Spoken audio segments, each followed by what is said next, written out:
tous et toutes les bienvenus pour ce webinaire, donc ni dans les roses ni dans les choux, webinaire qui nous permet d'accueillir une nouvelle fois Valérie Doyen. Alors Valérie, elle est connue de la maison elle fait partie de l'équipe de Cortex Formation. Dans ce cadre-là, elle a l'occasion d'animer différents moments aussi dans des institutions, des organisations sociales ou éducatives. Mais Valérie, elle est également enseignante dans le cadre du certificat universitaire en sexologie clinique à l'UCL. Elle travaille dans une maison médicale, mais également dans un planning familial où elle est amenée à faire des animations EVRAS, donc d'éducation à la vie relationnelle, affective et sexuelle.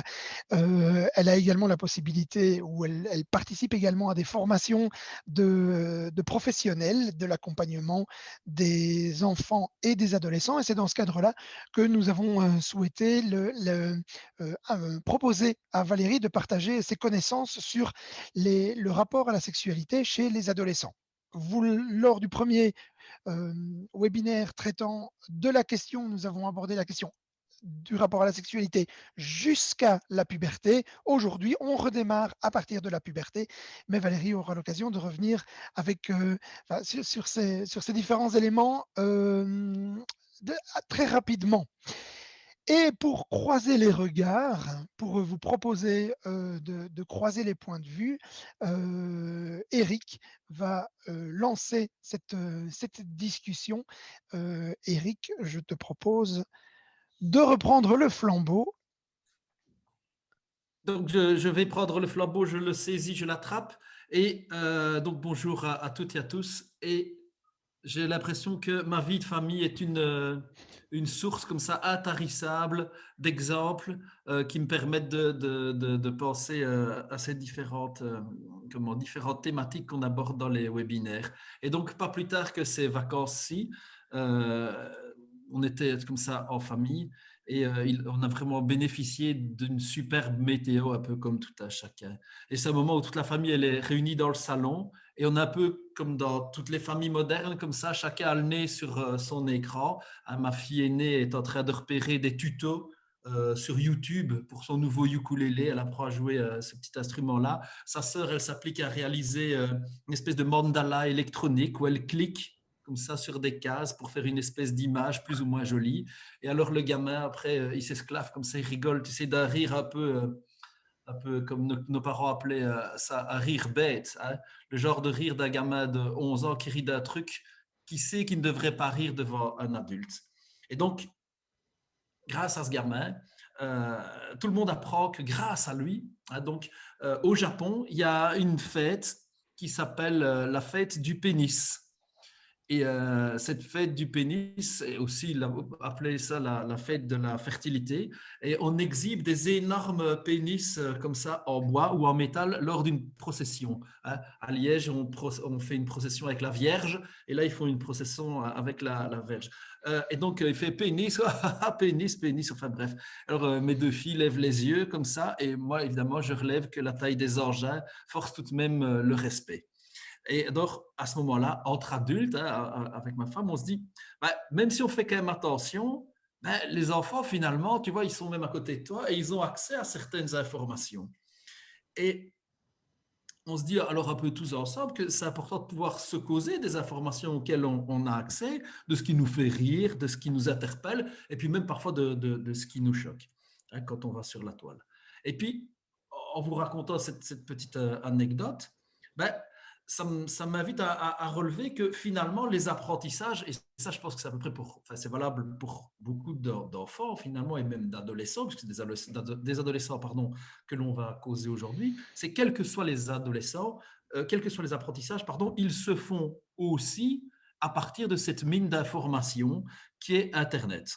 Hein, que ce soit la fête du pénis, la recette du clafoutis ou une équation du second degré, ben, on a tout de suite l'info sur Internet, mais bien souvent, le meilleur côtoie le pire.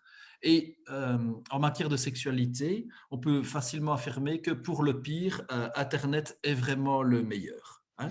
Et donc, face comme ça à un accès illimité et qui va détailler vraiment une variété de pratiques incroyables. Comment est-ce que ces adolescents, ils vont trier l'information et ici, comment est-ce qu'ils vont séparer le vrai du faux, hein? Et toutes ces images auxquelles ils vont être confrontés, auxquelles ils vont avoir accès, ben, ça va rendre confus une période qu'il est parfois déjà tellement, à savoir l'adolescence, hein? Parce qu'il ne faudrait pas non plus l'oublier, l'adolescence, c'est d'abord et avant tout un moment de changement physiologique qui va demander d'énormes capacités d'adaptation à tous ces jeunes. Et donc, juste, je vous invite à écouter Valérie Doya qui va nous en parler bien mieux que moi, pas plus tard que tout de suite. La parole est à toi, Valérie. Merci. Voilà, bonjour à tous. Merci pour la petite intro. Et effectivement, aujourd'hui, on va principalement se concentrer sur nos adolescents. Et la première chose que j'ai envie de vous dire, c'est qu'on a été tous adolescents, hein. Ça, s'il y a bien une chose qu'on sait, c'est celle-là. Mais pour certains, c'est plus loin que d'autres. Et donc, ce que je vais essayer de vous faire passer comme information aujourd'hui, je voudrais de temps à autre, pendant ce webinaire, vous puissiez essayer de vous rappeler, d'essayer de vous replonger un petit peu dans cette période 12-16, pour vous rendre compte qu'aussi l'adolescence n'a pas énormément changé. Il y a des choses qui ont été modifiées et je vais essayer de vous les expliquer et vous les exprimer aujourd'hui. Mais voilà, je crois que c'est intéressant aussi des fois de se dire, bah oui, j'ai peut-être fait ça aussi moi. Alors pas avec les mêmes moyens, on va en parler avec les réseaux sociaux, mais par contre, la première partie du webinaire, c'est les changements corporels qui arrivent avec la puberté. Et ça, on est tous passés au travers. Alors, il y en a qui ont été un peu plus impactés que d'autres. Mais les informations que je vais vous donner, en fait, c'est parce qu'on se rend compte lors des animations à la vie affective, intime, relationnelle avec nos adolescents ou lors des accueils, lors des plannings, enfin, lors des accueils dans le planning, qu'il y a un cruel manque d'informations pour les jeunes, en fait. Donc, il leur arrive des choses dans leur corps et ils se demandent ce qui se passe. Et donc, si ils étaient mieux informés, ils vivraient vraiment mieux les choses. Et là, vous allez voir, j'ai fait un tableau avec les changements garçon-fille. Et ce qu'on remarque aussi, c'est que malheureusement, on ne donne pas assez d'informations aux garçons sur les changements des filles et aux filles sur les changements des garçons. Donc, c'est vraiment important de parler des changements des filles aux filles, mais de parler de leurs changements, mais des changements aussi des garçons, parce que vous allez voir que l'arrivée du sperme, la plupart des filles ne savent même pas comment ça se passe, et ça, franchement, je trouve qu'à l'heure actuelle, elles savent plein de choses, mais pas toujours les choses essentielles. Je vais vous partager l'écran. Donc, les changements corporels.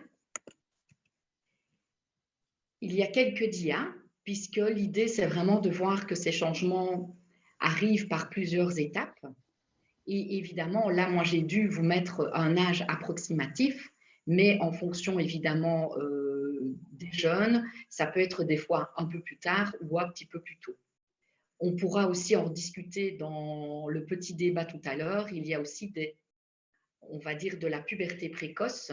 Et donc, si vous voulez, on pourrait également en parler tout à l'heure, puisque on a vu aussi qu'avec l'arrivée de certaines cultures, il y avait effectivement des jeunes filles qui pouvaient avoir leurs règles, par exemple, beaucoup plus tôt que effectivement la majorité qui est plutôt en première et deuxième rénovée.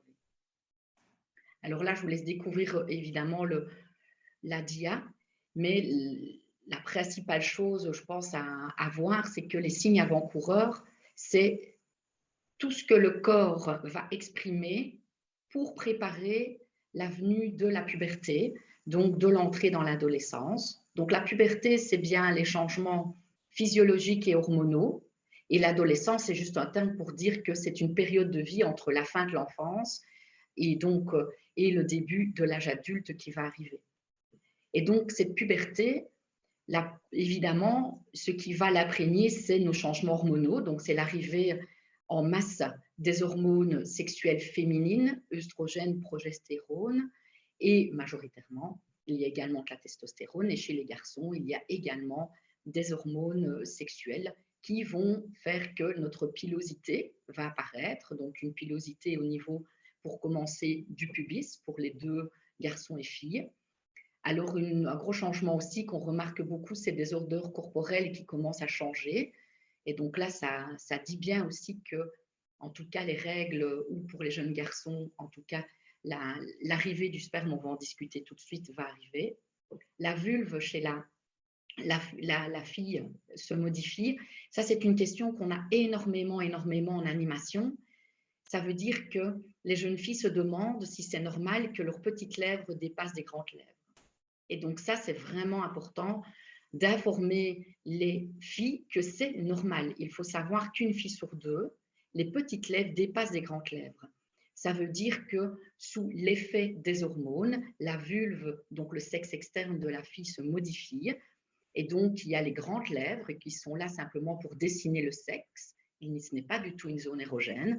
Par contre, les petites lèvres, elles se gorgent de sang lors de l'excitation. Il y a une vasodilatation également des petites lèvres et elles deviennent d'ailleurs avec une couleur un peu plus rouge. C'est une excitation. C'est d'ailleurs pour ça qu'après un plaisir solitaire ou un rapport sexuel, les petites lèvres sont gonflées et ce n'est pas anormal. Ça met plus ou moins 10 minutes, un quart d'heure pour revenir à la normale. Et à l'état de repos, les petites lèvres peuvent dépasser des grandes. Tant que ça ne gêne pas au niveau voilà, en tout cas, d'un mal-être au niveau de la culotte ou du maillot, ce n'est pas évidemment un problème, mais des fois, il y a des jeunes filles qui peuvent se plaindre. Et là, une consultation chez le gynécologue pourra être importante pour la rassurer. Les sécrétions vaginales augmentent. Chez le garçon, c'est les testicules qui doublent ou triplent de volume. Donc, c'est ça qui annonce effectivement l'arrivée vraiment de la puberté. Les mamelons chez la fille et les aréoles se développent et la peau des bourses se plisse et devient plus foncée chez les garçons. Si on continue, là, on est vraiment dans l'entrée, dans l'adolescence, donc la puberté, vers 13 ans plus ou moins. Et là, les seins commencent à grossir, les organes génitaux externes et internes se développent.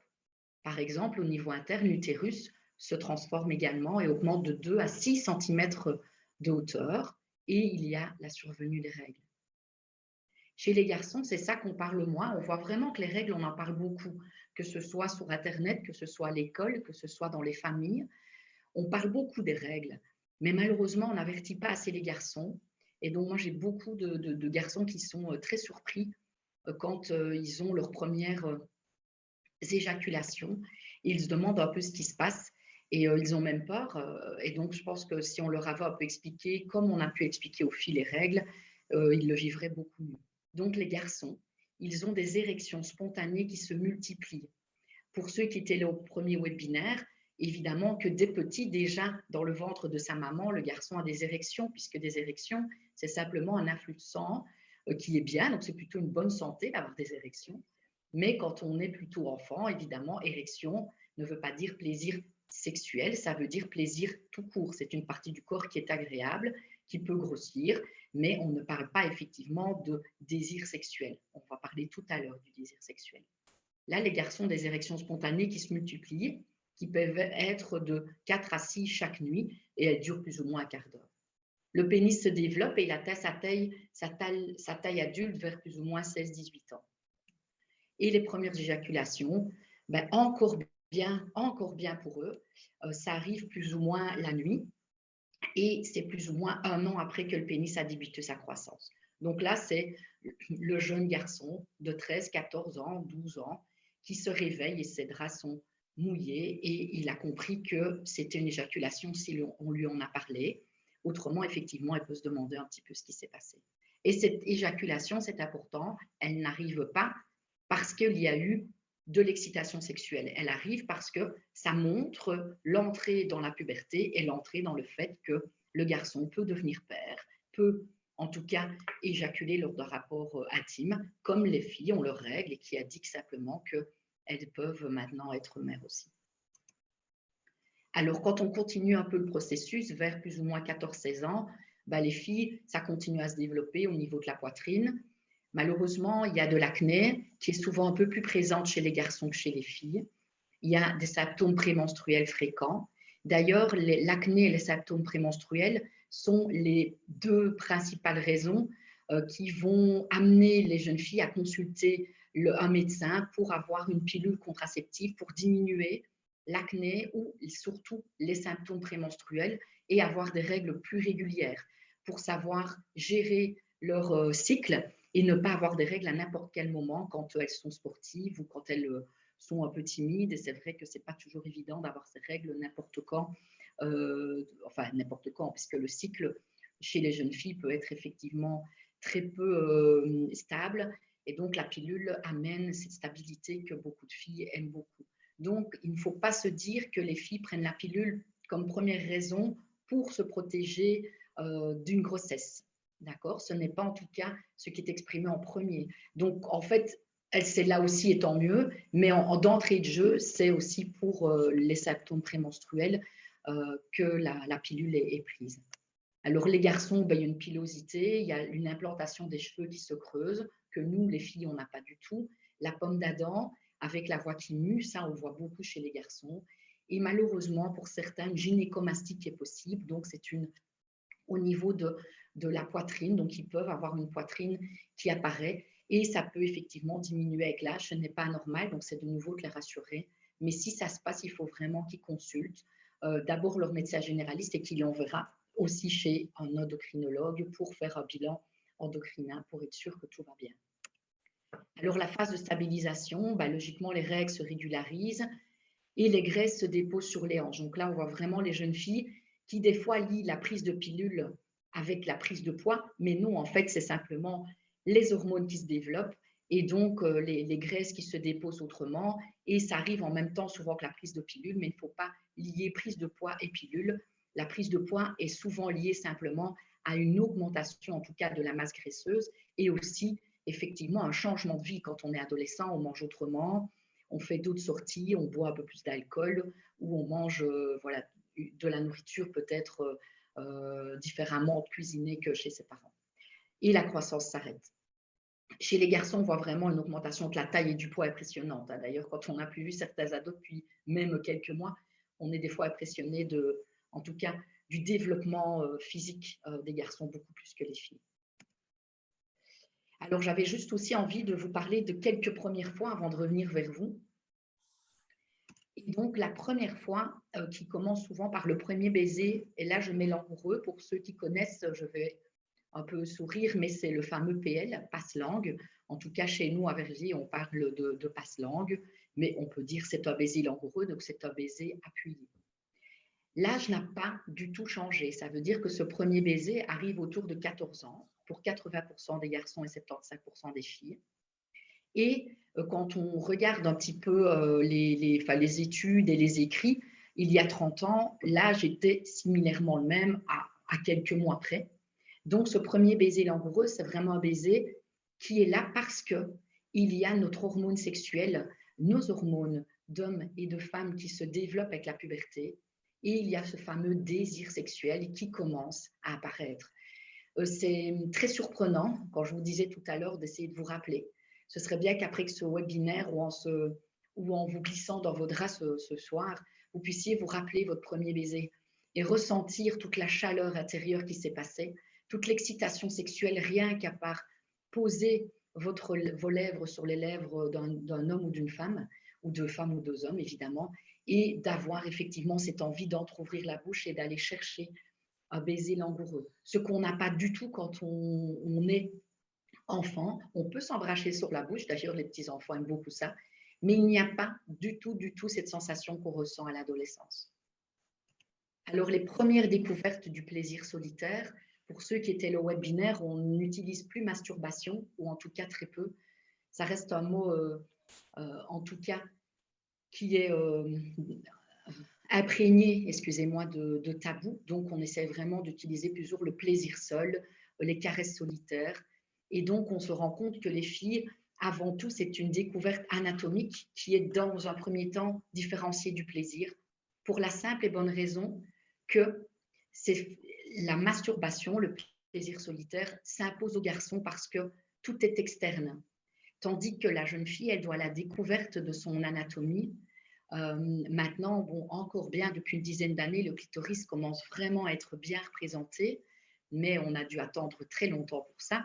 Et c'est vrai que la découverte chez la jeune fille de se regarder dans un miroir, peut-être de mettre un doigt dans son sexe, ce n'est pas avec une envie de plaisir, mais plutôt avec une envie de découverte d'abord. Par contre, le garçon, lui, il a très vite compris que lorsqu'il est en érection et qu'il se frotte souvent sur son matelas, il y a une décharge physiologique, donc une érection, et il y a du plaisir qui est lié à cette décharge, et donc il va pratiquer le plaisir solitaire pour, à 15 ans, 93% des garçons le pratiquent pour seulement 30% des filles. La fréquence est très variable. Quand je dis la fréquence, c'est qu'il y a des jeunes filles qui peuvent le faire dans les 30% tous les jours et d'autres qui peuvent le faire quelques fois par mois ou quelques fois par année.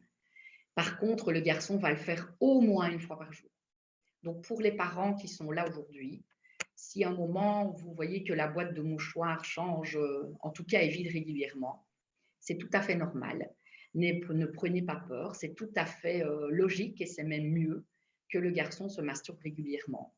Pourquoi? Parce que simplement, il a très vite compris que ça servait d'anti-stress, que ça servait aussi, en tout cas, d'une éjaculation trop rapide. Donc, il peut effectivement avoir une éjaculation, donc avoir un plaisir solitaire avant d'avoir un rendez-vous ou amoureux pour quelque part déjà évacuer une certaine excitation sexuelle pour durer plus longtemps lors du rapport en couple. Alors, il faut savoir aussi que chez le garçon, il y a un support qui est plutôt visuel. Et là, on parlera tout à l'heure de la pornographie. Chez la jeune fille, on peut également être dans un support visuel, mais de plus en plus, surtout avec l'arrivée des lectures érotiques, il y a beaucoup de jeunes filles qui vont plutôt opter pour des lectures érotiques pour avoir du plaisir solitaire ou leur imaginaire simplement. Alors, ce qu'on voit, c'est que les filles, la masturbation augmente avec l'âge. Chez les garçons, elle diminue. Donc, ça veut dire que les garçons, lorsqu'ils vont être en couple, lorsqu'ils vont être dans une vie active de travail, ils n'ont plus le temps de se caresser seuls. Donc, en fait, la diminution se fait assez naturellement. Donc, quand je dis que les garçons se caressent au moins une fois par jour, voire plusieurs fois par jour, on est vraiment, vraiment dans la période de l'adolescence où il y a du temps pour et de l'ennui. Donc, c'est souvent aussi pour combler certains moments d'ennui. Et puis, parce qu'on se dit, bah, je suis devant mon ordi. C'est un peu sympa. Et donc, ils font ça un peu comme une habitude. Et il n'y a pas toujours du désir qui est lié à ça. La jeune fille a souvent du désir et alors elle va chercher dans son imaginaire pour avoir des caresses solitaires. Le poids culturel est toujours très, très grand et le tabou est toujours d'actualité malgré les années. Voilà.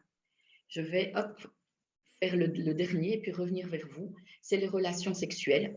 Donc là, en moyenne, la relation sexuelle avec pénétration est autour de 17 ans et 6 mois pour les filles et 17 ans et 2 mois. Maintenant, c'est une courbe de Gauss. Ça veut dire qu'évidemment, il y a des garçons et des filles, donc des jeunes gens qui font l'amour à 13, 14. 12, c'est peut-être un peu tôt, mais j'en ai déjà eu.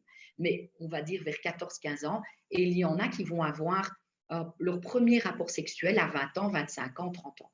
Il faut savoir que moi, comme sexologue, j'ai des hommes et des femmes qui n'ont pas encore eu de rapport sexuel et qui ont entre 25 et 35 ans et qui viennent en consultation pour avoir quelques conseils et ce n'est pas rare du tout. Donc là, ça n'a pas changé depuis 20 ans. Cette moyenne, on verra un petit peu ce qui a changé. C'est plutôt les pratiques sexuelles qui ont changé et pas l'âge du premier rapport sexuel. Le plus souvent, c'est lors des vacances.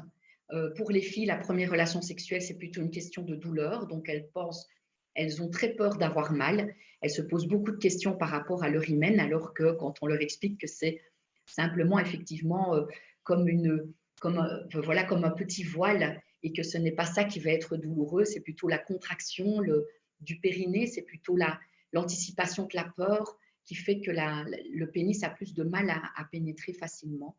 Il y a la question du saignement qui est souvent présent en fonction des cultures.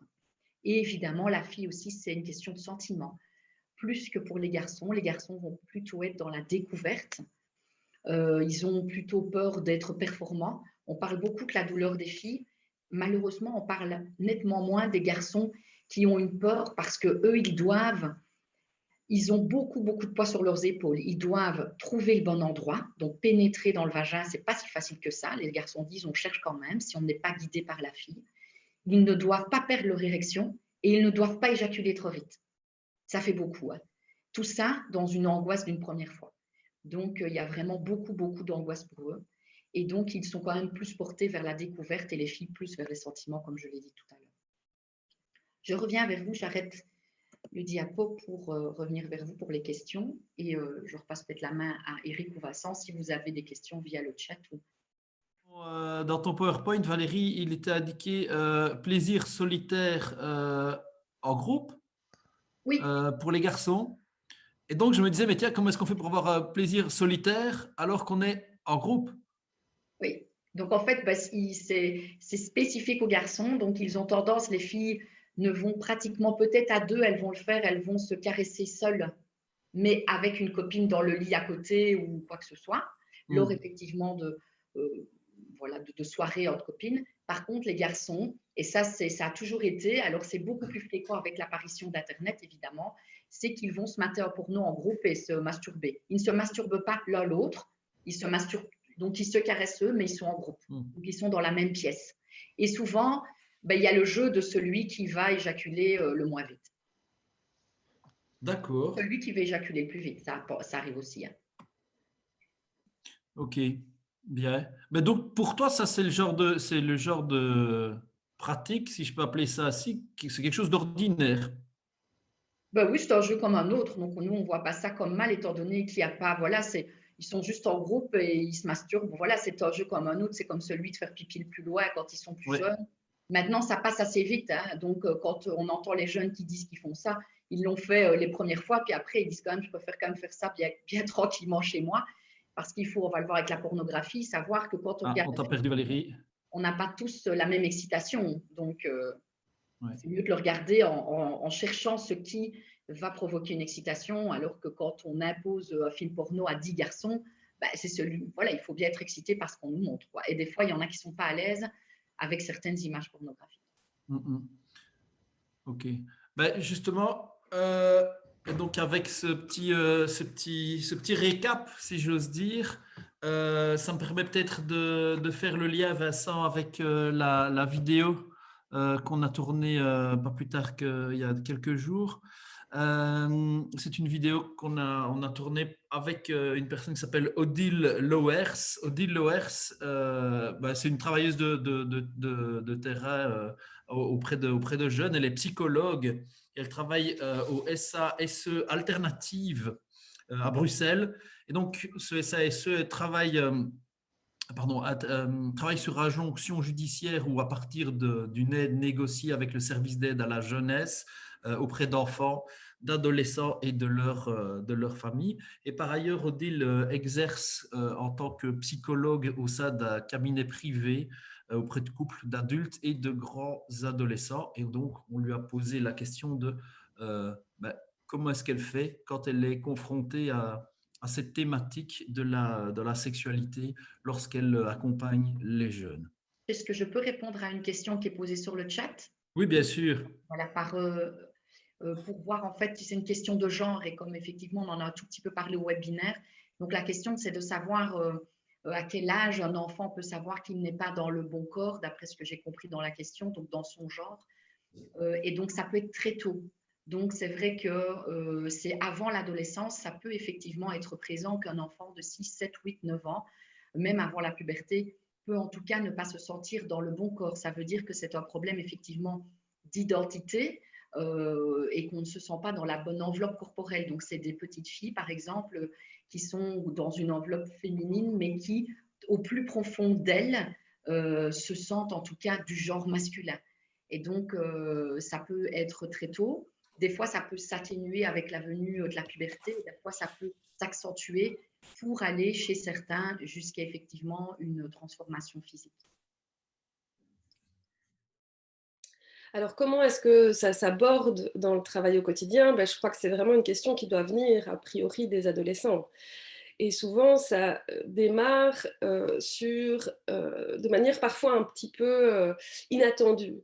C'est une adolescente qui vient dire « je me demande si je ne suis pas enceinte », c'est une adolescente qui vient raconter qu'elle s'est rendue compte qu'elle était sur Internet, qu'elle avait filé des photos d'elle un peu coquine à son copain et que ça se retrouve sur Internet. Une famille où il y avait, si je me souviens bien, 3 ou 4 jeunes filles entre 13 et 19 ans. Et l'aînée de 19 ans avait déjà un enfant et je pense était enceinte d'un second enfant. Et une ado de 16 ans dans cette fratrie me disait qu'elle hésitait à faire l'une ou l'autre photo, mais qu'elle avait quand même peur que ça se retrouve sur Internet. Et donc, moi, j'étais assez étonnée, effectivement, de cette crainte-là, en me disant, bah, tiens, qu'est-ce qui fait qu'on pense tout de suite que ça va se retrouver sur Internet? Et elle, de m'expliquer qu'en fait, sa grande sœur avait eu le coup, sa petite sœur avait eu le coup. Et bon, du coup, moi, la question qui m'est venue après, c'est de dire, bah, tiens, est-ce que c'est vraiment si habituel que ça de faire des photos, de les envoyer à ses petits copains et puis que ça se retrouve sur Internet? Et je pense qu'elle m'a à moitié rionnée en me disant, bah, enfin, bah, tout le monde fait ça. Et donc, c'est sûr que là, tout d'un coup, éducatrice, 39 ans, on se dit, bah, oui, on n'est plus tout à fait dans la même réalité. Nous, on n'a pas vécu cette époque-là. Hein, on n'a pas vécu tout cet impact d'Internet, en tout cas pas du tout de la même façon. Et oui, ça crée un sacré décalage, en fait. Moi, ce qui m'interpelle le plus, c'est l'espèce de côté obligatoire de certaines pratiques. Euh, Comme si, enfin moi j'entends souvent, oui mais tout le monde a fait ça, donc tout le monde a fait des vidéos avec son petit copain, tout le monde a déjà fait un truc à trois, tout le monde a déjà testé l'homosexualité, tout le monde a déjà... et en fait, c'est cette espèce d'obligation à faire telle ou telle pratique qui est assez interpellante. C'est qu'il y a une pression de faire quelque chose, et parfois la manière de mettre la pression à la jeune fille pour qu'elle fasse telle ou telle vidéo, c'est qu'on a déjà telle ou telle vidéo dès l'avant. Si tu le fais pas, on va diffuser. Enfin, il y a en plus un truc vraiment pervers là-dedans, je pense. Et effectivement, hein, simplement de popularité ou de... Enfin, de popularité. Est-ce que c'est encore de la recherche de la popularité ou c'est simplement pas rentrer dans les... Enfin, c'est peut-être complètement rentré dans les mœurs. Hein. Donc, il doit y avoir encore une forme de pression pour que ça arrive, mais est-ce qu'il n'y a pas aussi une forme de normalisation de tout ça qui ne passe même plus par l'envie de popularité, mais qui est juste, je le fais parce que tout le monde l'a fait, ce qui est quand même quelque chose de très propre à l'adolescence, hein, de vouloir faire parce que tout le monde a fait. Faire comme les autres. Faire comme les autres, et surtout faire aussi quelque chose que les autres, c'est-à-dire les autres générations, les parents, évidemment les grands-parents, n'ont pas fait. Là, il y a quelque chose de très transgressif quand même avec Internet. Ils savent très bien que leurs parents, leurs grands-parents n'ont pas du tout vécu dans la même réalité. Et c'est une forme de transgression aussi, hein, que de s'exposer.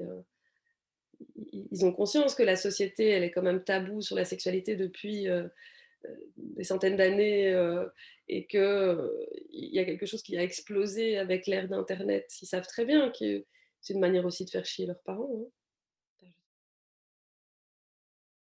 Après que, en écoutant Odile, et je ne révélerai pas son âge, hein, ça la galanterie me l'interdit, euh, mais elle est quand même beaucoup plus jeune que moi.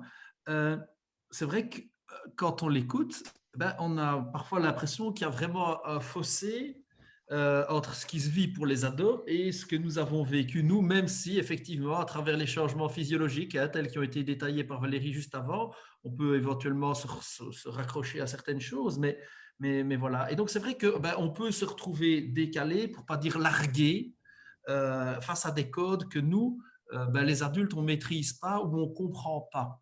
Hein, on ne comprend pas toujours ça.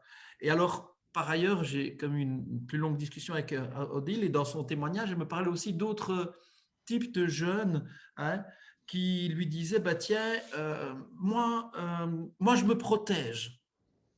Et moi, je me garde éloigné de toute forme de sexualité, hein, un peu comme si la sexualité c'était assimilé à quelque chose d'effrayant, à quelque chose dont on ne maîtrise pas les contours, voire à quelque chose de mauvais, hein, en lien avec cette idée de popularité. Oui, il est populaire parce qu'il a fait un truc à trois, ou oui, elle est populaire parce qu'elle a enfin, voilà, parce qu'elle a eu une expérience homosexuelle, etc. Ben, ça crée une espèce de fossé comme ça entre deux je ne vais pas dire deux clans, mais deux types de manières de fonctionner.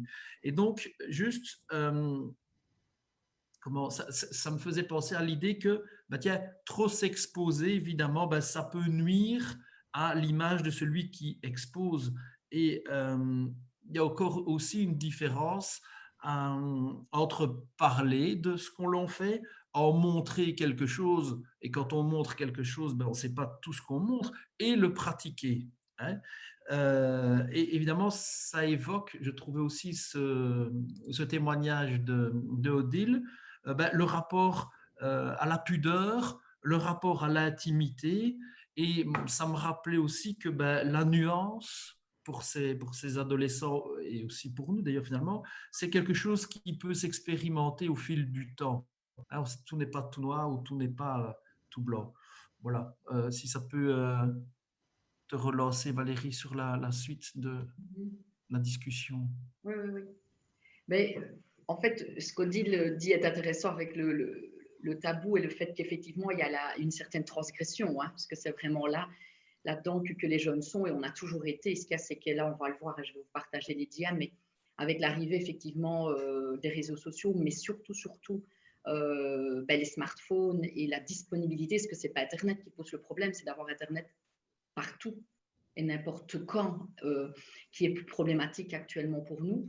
Et c'est vrai que, par exemple, pour revenir sur le plaisir solitaire en groupe, ben, il y a 40 ans d'ici, ils avaient tous un catalogue Playboy qu'ils mettaient au milieu, et c'était moins facile que d'avoir un écran avec quelque chose qui est projeté, quoi. Donc, c'est clair que l'accès, effectivement, des supports pour le plaisir solitaire est un petit peu différent. Voilà, ça c'était pour la petite chose. Oui, et si je puis me permettre, il était quand même un peu moins varié.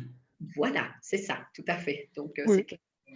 Et Playboy, c'était pour les mieux fournis. Il y avait la Redoute aussi. Oui, c'est ça. Il fallait des fois user de pas mal de choses pour trouver quelque chose d'excitant aussi. Hein, parce qu'il faut savoir que la source d'excitation, et c'est ça aussi certaines addictions, c'est que effectivement, à force de regarder de la pornographie, bah, c'est comme tout, on s'en lasse et on doit toujours regarder des fois des choses de plus en plus hard, et c'est ça qui peut des fois être en escalade. Mais on va en discuter juste maintenant.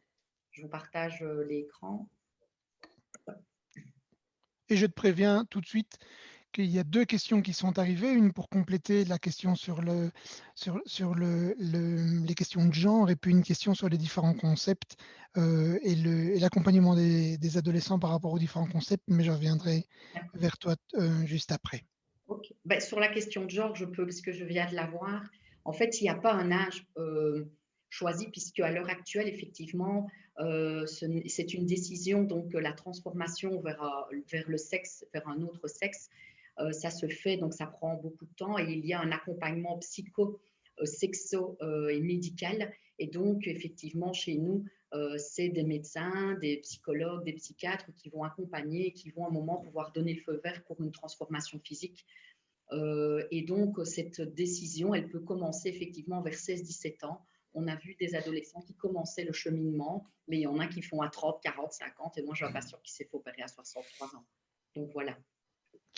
Mais alors peut-être je peux poser la question que Christelle de Troyes nous proposait, qui était de dire il y a beaucoup de nouveaux concepts justement comme pansexuel, non binaire, etc. Et que c'est pas toujours facile de pouvoir accompagner les questionnements des jeunes. Et c'était le commentaire. Est-ce qu'il y a est-ce qu'il y a des manières peut-être de pouvoir de pouvoir accompagner ces jeunes, de pouvoir en parler en toute, quelque part, de manière tout à fait libre et sans forcément induire des questionnements qui n'auraient pas lieu d'être pour certains, mais en même temps en les ouvrant aussi à certaines questions. Et j'ajoute au-delà des nouveaux concepts tous les aspects d'homosexualité ou autres. Effectivement, en fait, la première chose à savoir, c'est que, comme vous venez de le voir, c'est que l'adolescence, c'est un tsunami géant. Donc, au niveau relationnel, avec les parents, avec les amis, avec mon meilleur ami, etc., avec les amoureux, avec un changement corporel et avec effectivement un désir sexuel qui nous tombe dessus. Et donc, je pense que la première chose, c'est laisser les jeunes faire leur expérience. Donc, c'est tout à fait normal à un moment de pouvoir être attiré par une personne du même sexe ou du sexe opposé. Mais c'est vrai que malheureusement, on laisse encore très peu cette liberté aux jeunes de pouvoir leur dire fais tes expériences et puis on verra. Donc on essaye un peu trop effectivement de les diriger, et c'est ce qui fait que malheureusement, du coup, on part dans des concepts tout venant, parce qu'on veut peut-être aussi mettre les ados dans certaines cases, mais alors il y a de plus en plus de cases. Nous, on a des ados qui disent: est-ce que je suis transgenre? Est-ce que je suis asexuée? Est-ce que j'ai une transidentité? Est-ce que je suis travestie? Est-ce que je suis transsexuelle? J'ai envie de dire que même nous, en tant que sexologues, on commence à s'y perdre un peu. Et donc, c'est pour ça que nous, on se fait souvent aider maintenant par des associations qui sont spécialisées là-dedans et donc qui, effectivement, peuvent accueillir avec aucun jugement ce que les jeunes viennent juste amener. Donc, ils peuvent juste se poser, avoir une oreille attentive, comme on peut le faire aussi en cabinet de sexologie, mais ces personnes-là ont un bagage et une formation qui est spécifique avec, effectivement, ces termes qui nous dépassent un peu. Comme les réseaux sociaux, comme Odile le disait, voilà, moi j'ai des collègues, elles me disent: écoute, moi je n'ai pas Instagram, je n'ai pas Snapchat, je ne sais même pas ce que c'est Facebook, je vois un peu. Donc voilà, à un moment, on ne peut pas tout savoir sur tout, quoi. Donc il faut des fois pouvoir déléguer pour que le jeune se sente vraiment entendu et, je le redis, sans aucun jugement. Encore moins quand il s'agit d'une attirance sexuelle ou d'une pulsion. Et une pulsion, je peux vous dire que des pulsions sexuelles, quand on a 13-14 ans, on en a pour des hommes, des femmes, enfin, je ne vais pas dire plus parce que voilà, hein, mais on est souvent très perdu par rapport à ce qui nous tombe dessus, quoi. Donc ça prend quelques années avant d'y voir clair. Et des fois, ça prend vraiment longtemps. Alors les pornos et les ados. Donc il faut savoir que la pornographie, ben voilà, là on ne va pas faire un historique de la pornographie, hein, elle a toujours existé, mais évidemment elle est amplifiée maintenant avec, je le redis bien, l'accès avec les smartphones. Donc ça veut dire que maintenant, avant on avait Internet, mais si vous vous rappelez, c'était une tour dans le salon avec les parents, donc et pour télécharger quelque chose, bonjour. On regardait plutôt, on se dit, bon, allez, ok, je vais plutôt regarder AB3 ou Canal+, et je vais essayer de tomber juste sur le programme où il y a un petit peu de sexualité. Et maintenant, en fait, les ados ont accès dans leur chambre, enfin n'importe où, quoi, même dans la salle de bain, très, très facilement, à de la pornographie. Pour les garçons et les filles, quand on leur demande à la question, donc dans les études, c'est chaque fois la même chose. Ils disent que d'abord, ils regardent de la pornographie avant tout pour de l'éducation sexuelle. Et c'est là qu'on a un grand rôle à jouer. C'est que, ok, mais c'est qu'avant tout, il faut pouvoir avoir un accompagnement et pouvoir leur dire, ok, c'est une sorte d'éducation sexuelle, mais il y en a d'autres. Parce que ça reste des films. Et effectivement, il faut démonter le film porno, ce qu'on fait lors des animations Evras. Et vous aurez à la fin de ce webinaire quelques jeux pour parler de la pornographie avec nos ados. Alors, ça peut accompagner le plaisir solitaire chez les filles. Je dis ça peut, mais comme je l'ai dit tout à l'heure, c'est plutôt l'imaginaire qui prend le dessus. Pour les garçons, ça reste clairement une source d'excitation. Les filles s'identifient très peu à la pornographie, vous en doutez bien. Par contre, pour les garçons, il y a un repère. Et ça, c'est très embêtant parce qu'effectivement, c'est des gros plans. Les acteurs sont quand même choisis pour effectivement leur pénis qui est souvent d'une taille assez bonne.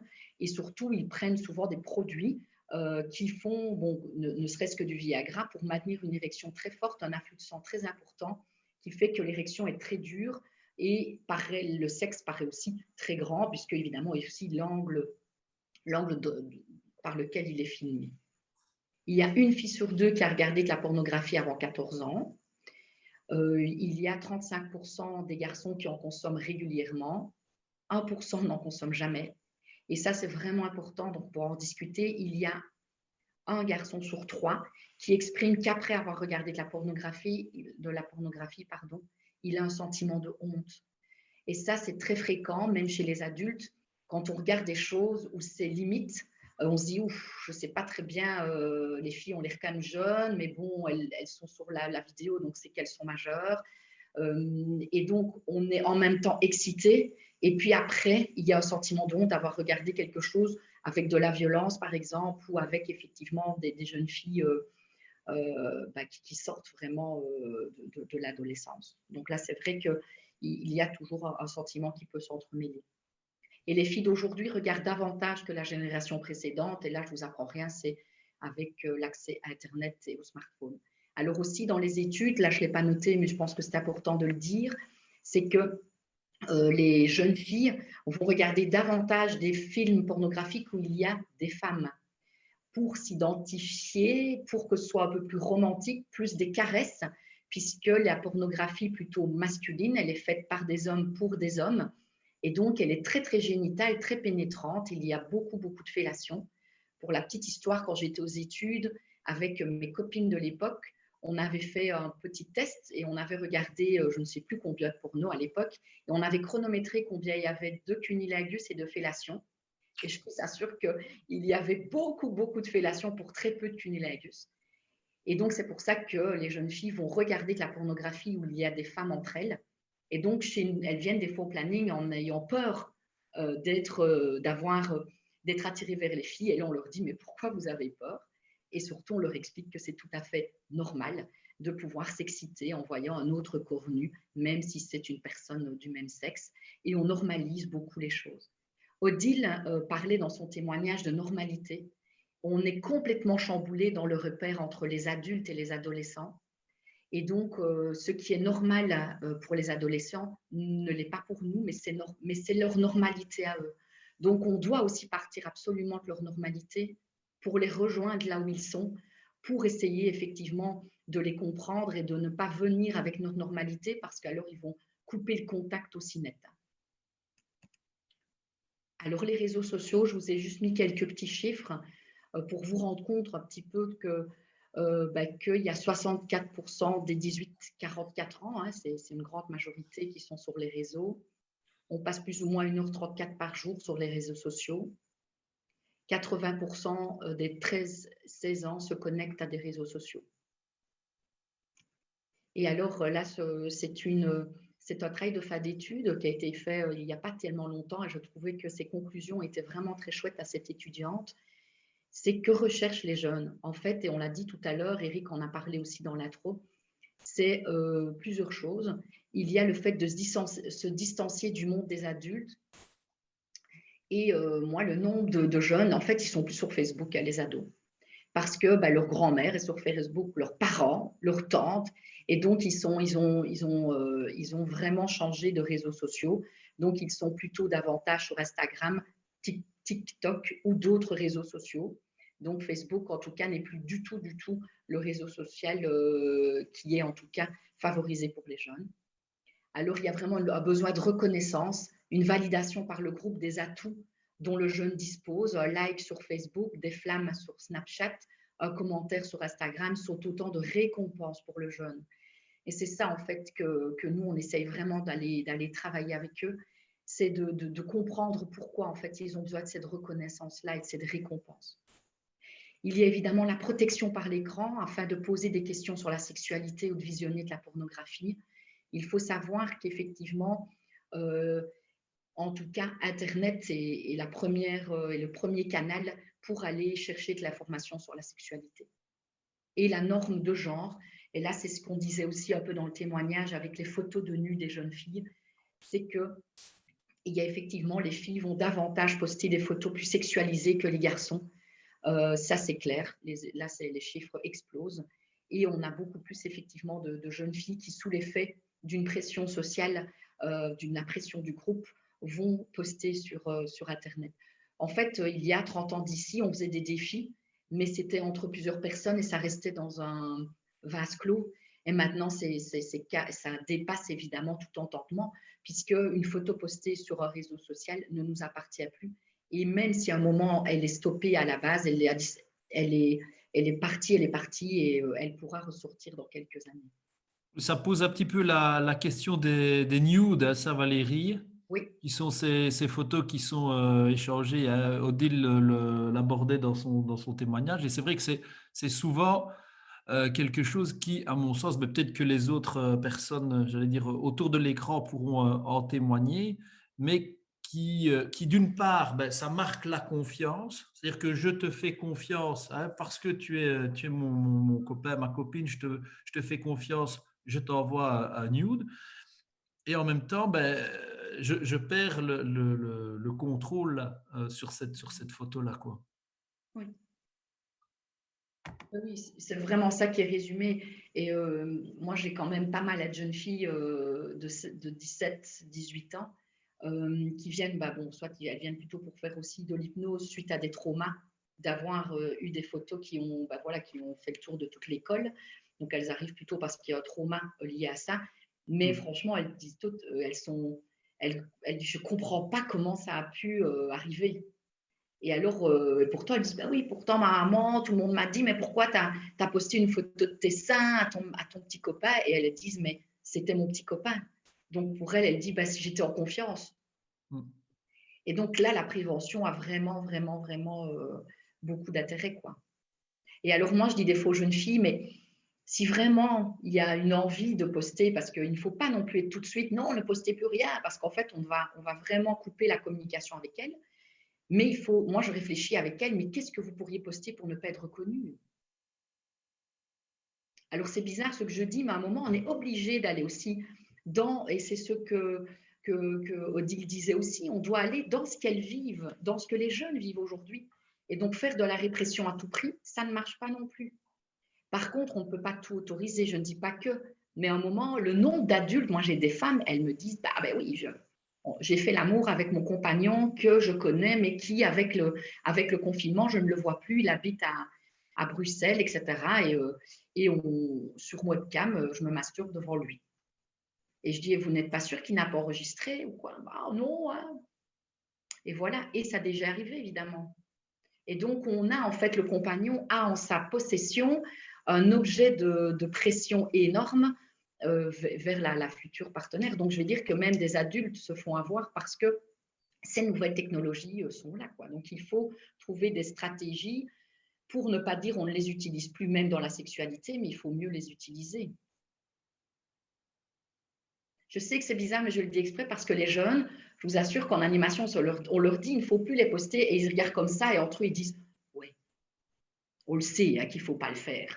Mais en attendant, ça se passe quand même. Donc, leur dire, ben, vous savez, vous pouvez le faire, mais il y a peut-être moyen de le faire un peu plus discrètement. Alors là, ils écoutent, ah bon? Et comment est-ce qu'on fait? Comment est-ce qu'on fait? Et là, alors, on peut communiquer avec eux.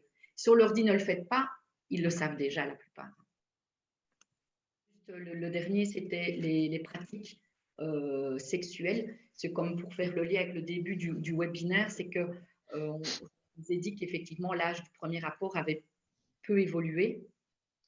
Mais par contre, ce qui a vraiment, vraiment évolué, c'est 20 ou 30 années. Maintenant, ça a explosé, on va dire, ces 15 dernières années. C'est les pratiques sexuelles des jeunes. Hein. Je parle des jeunes ici, hein. On est bien d'accord, je recadre. Et donc, c'est que maintenant, en fait, on a des jeunes filles et des jeunes garçons qui n'ont pas eu de rapport pénétrant, mais qui ont fait beaucoup de fellations, de cunnilingus. Ça, par contre, dans les témoignages d'il y a 20 ou 30 ans, on le voyait moins, on le constatait moins, parce que c'est, un baiser sur le sexe de son partenaire, c'est une pratique tellement intime que les couples d'il y a 20 ou 30 ans disaient ah ben non, nous, on voulait vraiment créer une réelle relation de confiance et le fait d'embrasser le sexe de mon partenaire, c'est vraiment parce que je sentais que c'était une relation qui pouvait peut-être durer, je me sentais en confiance, je me sentais respectée, je me sentais en sécurité. Tandis que maintenant, lors de soirées, il y a des jeunes filles qui effectivement peuvent, à la place de se dire j'ai embrassé 3 garçons sur ma soirée, c'est j'ai sucé 3 garçons sur ma soirée. Et ça nous fait un peu peur parce que quand elles sont adultes, ça peut les poursuivre. La réputation peut les poursuivre, les photos, les films, puisque effectivement, on peut être aussi filmé à notre insu pour une pratique sexuelle. Donc, fellation, cunnilingus, pratique anale. Donc ça, on voit qu'il y a des jeunes filles ou des jeunes garçons, hein, peu importe, qui font une pratique anale très tôt, avant même d'avoir eu d'autres pratiques sexuelles. À plusieurs. Donc, alors que c'est vrai que des fois, on se dit, ah, ben, on va plutôt faire ça quand on est ensemble depuis longtemps, ou qu'on a envie de pimenter son couple, qu'on a envie de réaliser certains fantasmes. Et là, en fait, on voit que des jeunes ont déjà fait l'amour à 3, alors qu'ils ont à peine déjà fait l'amour à 2. Alors, des sextoys, ça, c'est vraiment l'explosion. Vous allez à Liège, vous allez dans toutes les grandes villes, il y a un magasin, un love shop où vous pouvez trouver des sextoys, vous pouvez les commander sur Internet. Il y a beaucoup aussi de publicité via les sextoys, donc les jeunes filles ont un accès et les jeunes garçons beaucoup plus facilement à des sextoys qu'avant. Et là, je reviens avec ce qu'on disait tout à l'heure. Nous, c'était dans 3 Suisses et il fallait c'était pas possible de le réceptionner sans que ça passe peut-être par nos parents. Et la dernière chose, et ça, c'est pas des moindres. Moi, je n'en ai jamais commandé. Hein. s'il te plaît. Tu dis, il ne fallait pas qu'on se fasse attraper par nos parents, mais moi, je n'en ai jamais commandé. Oui, voilà, moi non plus. Moi non plus. En plus, ils n'étaient pas très beaux sur 3 Suisses, pour ceux qui se rappellent. Maintenant, il y a vraiment des très beaux sextoys. Ils sont très design, ils sont beaux, ils sont d'une matière très souple, très agréable. Avant, ça ressemble, en plus, c'était démesurément grand et ça ressemblait à un pénis réel, ce qui n'est pas, désolé pour les hommes de ce webinaire, il faut bien dire que ce n'est pas toujours esthétique de la même manière. Donc, les femmes préfèrent clairement les sextoys d'aujourd'hui que ceux d'il y a une vingtaine, une trentaine d'années. Maintenant, les sextoys, quand on demande les jeunes, elles les utilisent, mais ce n'est pas pour de la pénétration. Quand on voit les ventes de sextoys, c'est principalement des sextoys pour stimuler le clitoris. Et des fois, elles peuvent un peu l'entrer, mais ce n'est pas spécialement la meilleure des ventes, en tout cas chez les adolescents. Et quand je parle de consommation, pour bien clôturer, c'est une consommation soit de cannabis, ça c'est le plus fréquent, et donc le cannabis, ce n'est pas toujours bon pour les exploits sexuels, ou malheureusement, là on arrive dans des consommations un peu plus excessives, d'hallucinogènes ou même de cocaïne, quoi. Et donc là, on a des jeunes filles qui ne se rappellent plus, ou des jeunes hommes, de leur rapport sexuel, mais ils se réveillent avec des complications sexuelles et ils ne savent même plus ce qui s'est passé, quoi. Donc, le consentement éclairé quand on est sous consommation, c'est beaucoup plus compliqué. Il y avait une réflexion de Christelle qui disait qu'en effet, en consultation, elle recevait beaucoup de jeunes filles qui ont fait des nudes et qui avaient ce sentiment de ne pas avoir maîtrisé ce qui s'était passé. Et dans le dernier commentaire ici, il y a aussi quelque part la question du manque de confiance et l'affolement des parents, qui sont deux dimensions que Christelle reprenait dans son commentaire.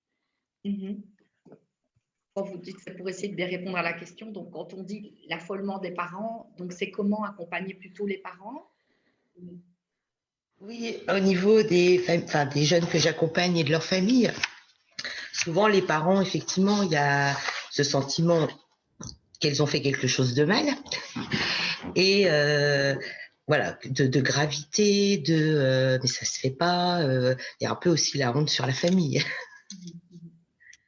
Peut-être juste préciser en quelques secondes le cadre des accompagnements, Christelle, s'il vous plaît. Donc moi, je suis thérapeute formée en pratique systémique et donc j'accompagne des familles ou des jeunes en individuel.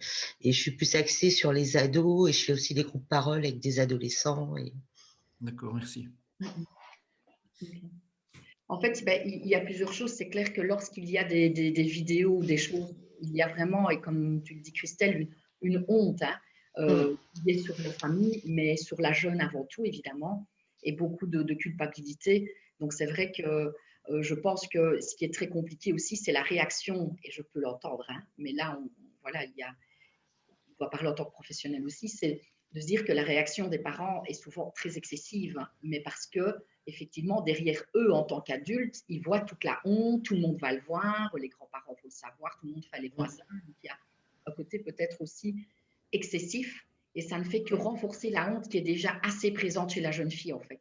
Et donc, c'est vrai que moi, une des choses que j'essaye de pouvoir dire, là, c'est plutôt quand les parents me téléphonent, puisque eux, moi, je ne les vois pas en thérapie par choix, je verrai la jeune, mais pas les parents, enfin, exceptionnellement, mais ça ne m'est jamais arrivé. Mais au téléphone, je vais d'abord essayer de voir ce que ça éveille chez eux et pouvoir dire, écoutez, effectivement, que c'est grave, mais sur une échelle de 1 à 10, il faut voir aussi la gravité des choses et voir dans le contexte dans lequel c'est arrivé et voir pourquoi chez eux, ça éveille autant de gravité et qu'ils doivent effectivement réagir de manière, à mon avis, un peu excessive.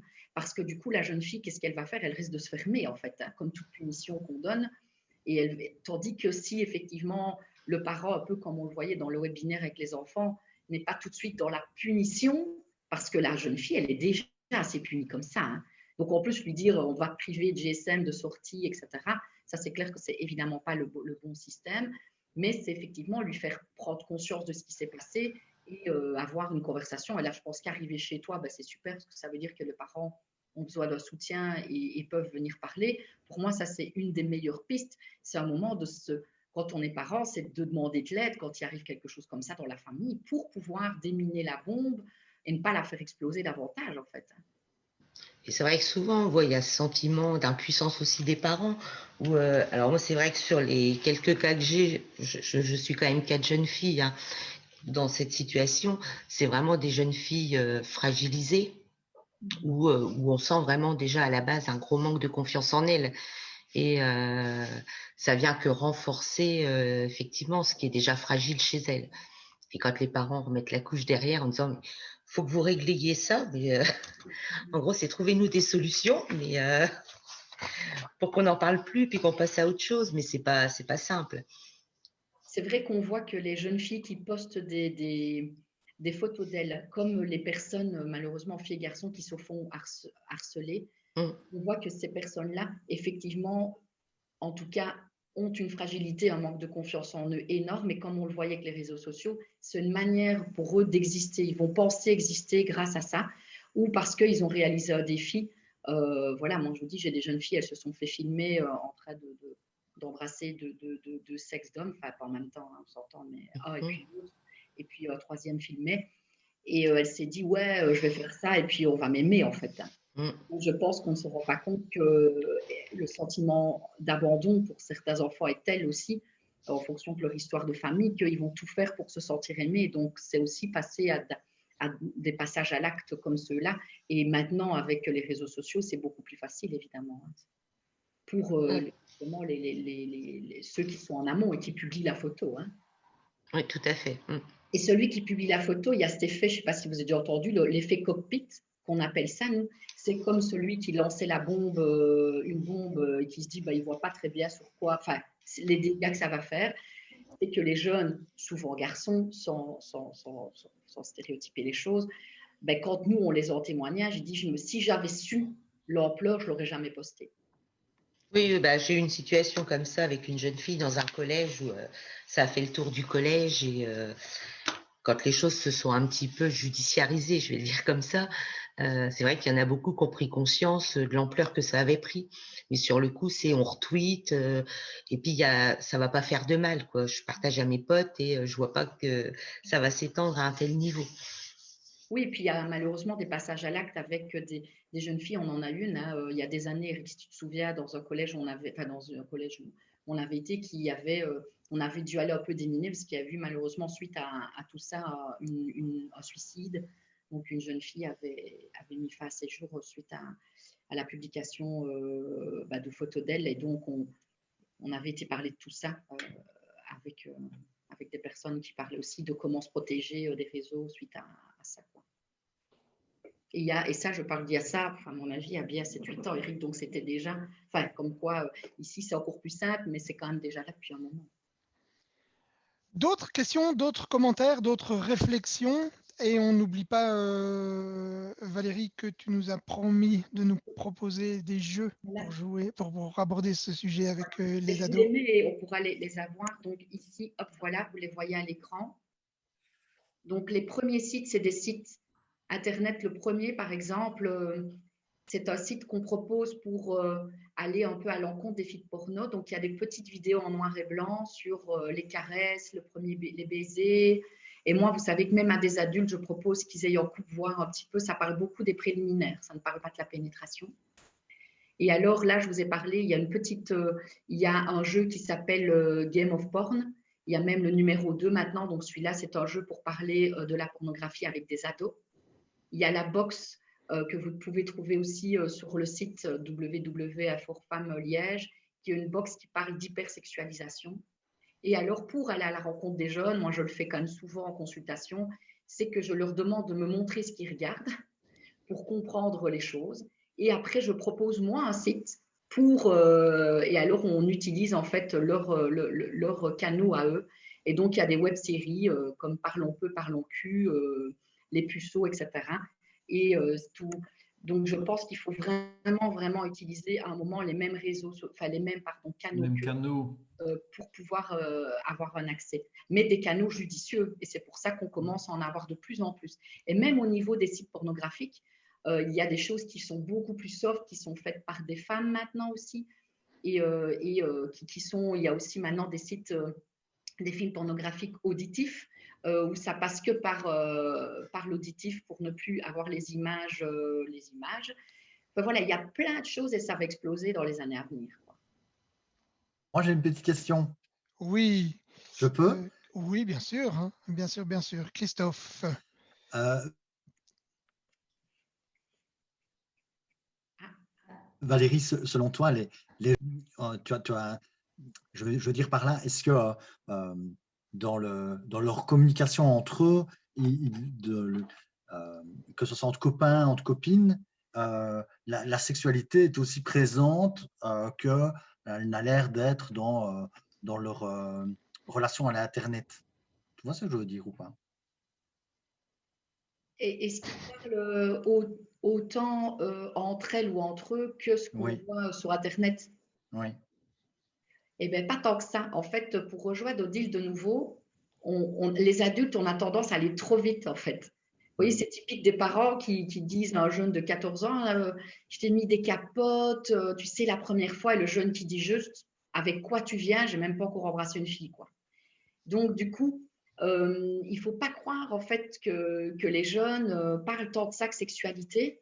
Ce qui les préoccupe beaucoup à 13, 14, 15 ans, c'est plutôt les relations aux autres, mais les relations aussi aux parents. C'est tout un peu enfin, pas la perte, mais en tout cas, beaucoup de choses qui sont chamboulées. Et ce n'est pas spécialement la sexualité, c'est plutôt les changements corporels que j'ai dit tout à l'heure, mais le fait de faire l'amour, c'est pour ça que l'âge du premier rapport n'a pas beaucoup évolué. Ça, ils n'en parlent pas. Enfin, je voyais, moi, je fais des animations en première, deuxième, enfin, toutes les années. Maintenant, je fais surtout première et sixième, donc 12, 13 ans ou l'aréto, donc 17, 18 ans. Ben, 13, 14 ans, leur question, c'est pas ça du tout. D'ailleurs, ils sont toujours un peu gênés, mais par contre, ils veulent tous savoir comment ça se fait qu'ils ont ça, que ça apparaît. Donc, c'est plutôt, ils veulent être informés de ce qui se passe dans leur corps et de ce qui se passe aussi. Vous voyez, moi, j'ai un jeune, il dit, et comment ça se fait maintenant, chaque fois que je vois mon frère, j'ai envie de le frapper, ma mère m'énerve, tout le monde m'énerve. Ben oui, c'est tes hormones, quoi. Et là, il dit, quoi, c'est pour ça? Il me dit, je comprends pas, avant j'étais gentil, tout le monde me disait que j'étais un gentil, maintenant je veux frapper dans tout. Et c'est un petit jeune qui était là et qui, même en classe, voulait exploser. Et le fait de lui avoir juste dit, et que son copain lui a dit, mais tracasse moi aussi. Avant, ma maman me demandait de m'occuper de mes petits frères. Je disais oui, maintenant, elle me fait chier. Quand elle me demande ça, je claque les portes. Je veux plus qu'elle rentre dans ma chambre. C'est l'adolescence. Et c'est plutôt ça qui les préoccupe, en tout cas, jusqu'à 14-15 ans. Et puis après, la question de la sexualité est vraiment très présente. Oui. Parce qu'on a beaucoup parlé de l'amour, c'est important quand même. Oui. Savoir que nos ados, ils sont amoureux. Et c'est chamboulant d'être amoureux la première fois. Et des fois, on est là, on minimise un peu en tant qu'adulte, on dit oh là là. Et ben non, quoi, c'est super d'être amoureux. Et c'est vrai, quand on est amoureux, c'est bizarre, quoi. On se dit mais pourquoi j'ai tout le temps envie de le voir? Pourquoi il me manque? Pourquoi j'ai envie de m'apprêter? Pourquoi j'ai envie de me raser? Pourquoi j'ai envie de… Et donc, c'est clair que c'est quand même, pour rebondir sur Christophe, je pense que les premières questions qui viennent sont plutôt des questions techniques au niveau corporel. Et puis, les premières avant la sexualité, c'est d'abord l'amour. Et puis après, vient le désir sexuel, on est bien d'accord, ça c'est sûr, avec pour les garçons, effectivement, un plaisir solitaire qui est peut-être plus fréquent et pour les filles, un peu plus tardif. Mais voilà, être amoureux, c'est beau, hein. Et donc, c'est gai les premières fois, mais c'est chamboulant, c'est perturbant, ça fait peur. Alors, en plus, la plupart du temps, on est amoureux justement quelqu'un que le papa ou la maman n'apprécie pas des masses. Ben oui, la transgression aux adultes, ça, donc voilà. Il y a beaucoup de choses chamboulantes. Mais voilà, je voulais quand même clôturer sur cette note positive. Enfin, il n'y a que du positif, hein. Je trouve que ce qui s'est dit aussi. Mais bon, n'oublions pas l'amour. Il faudrait Absolument. presque consacrer un webinaire rien qu'à l'amour. C'est vrai. Absolument. Ben voilà, je pense que le débat peut continuer bien sûr sur la page Facebook de Cortex Formation. On va y mettre comme chaque fois la vidéo de cet échange, de toutes les informations que tu nous as amenées. Eric, est-ce que tu souhaites ajouter quelque chose et peut-être aussi aborder la question de la suite des webinaires? Parce qu'il y en aura une, évidemment. La date n'est pas encore arrêtée, mais on est en train de mettre au point un échange, en tout cas un apport autour de la question de la peur dans le travail de la relation, que ce soit la relation d'aide ou la relation de soins, voire la relation d'apprentissage, en disant que au-delà du Covid, bien avant et sans doute encore bien après, la question de la peur vient encombrer les relations que nous établissons avec les personnes que nous accompagnons. Nous avons peur que des parents fassent du mal à des enfants, que des enfants ou des ados fuguent, que notre supérieur hiérarchique nous tape sur les doigts, etc., etc., etc. Et donc, cette question de la peur, comment elle vient résonner et comment est-ce qu'elle vient entraver le travail, on a envie de la traiter et de l'aborder avec vous, de telle manière à ce qu'elle ne nous bloque plus, mais que cette peur puisse devenir un moteur, en tous les cas qu'on puisse s'appuyer sur ce sentiment, que pour pouvoir aborder d'autres choses, aller dans d'autres directions. Voilà. On reviendra vers vous dans les prochaines semaines, les prochains mois, autour de cette thématique-là. Et puis, c'est l'occasion aussi, tout simplement, peut-être de vous inviter, chacun, chacune, peut-être même Nicolas de Flémal, qui ne nous a pas encore parlé aujourd'hui, de dire, bah, tiens, si vous avez des thématiques, si vous avez des idées, des demandes, ben, n'hésitez pas à les formuler. On pourrait aussi partir de cela. Voilà. Reste à vous souhaiter à tous, à vous remercier d'abord, à vous souhaiter une excellente soirée ou une excellente poursuite de journée si vous nous regardez sur YouTube, et remercier évidemment, bien sûr, Valérie Doyen pour toutes les informations précieuses qu'elle nous a apportées aujourd'hui. Et donc, on se retrouve une prochaine fois.